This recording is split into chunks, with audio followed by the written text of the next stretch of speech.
In the town of Biston, nobody leaves their home after dark.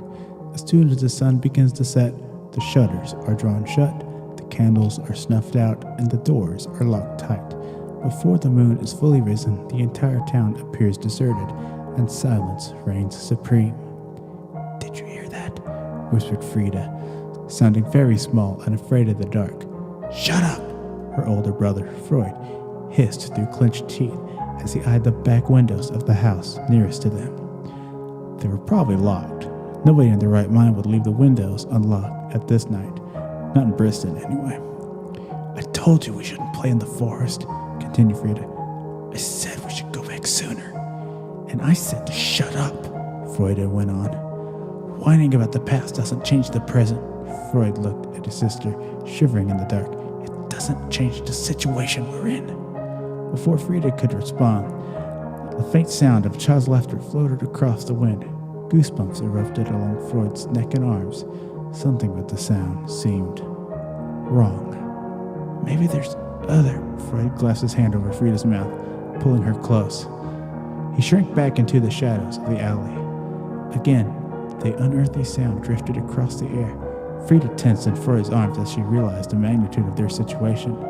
A child's voice, oddly distorted, broke the silence of the night like a fist through glass. Come out wherever you are." The thing lumbered across the mouth of the alley, just a few feet from Freud and Frida's hiding place. It was roughly the size of a child, yet shuffled with its arms hanging grotesquely close to the ground, making its disproportionate body appear markedly ape-like. It was completely nude and had skin so shockingly white that it reflected the glow of the moon. The thing turned its shimmeringly bald head towards the alley as it crossed. Its face was perfectly smooth and entirely devoid of features, save for an impossibly wide smile with its thin lips and color of blood. The crimson slash of its mouth appeared to stretch from ear to ear. Freud felt warmth spread down his thigh, and his bladder let go. Frida whimpered. The thing froze mid-stride, and its body becoming more rigid as stone.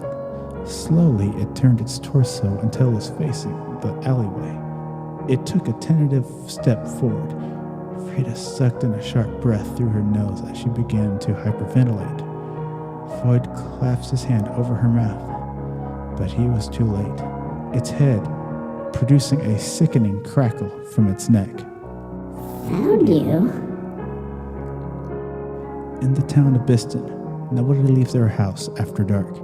Every day, young ones are seemingly told to be home by dusk. They are told the evil that haunts the streets at night.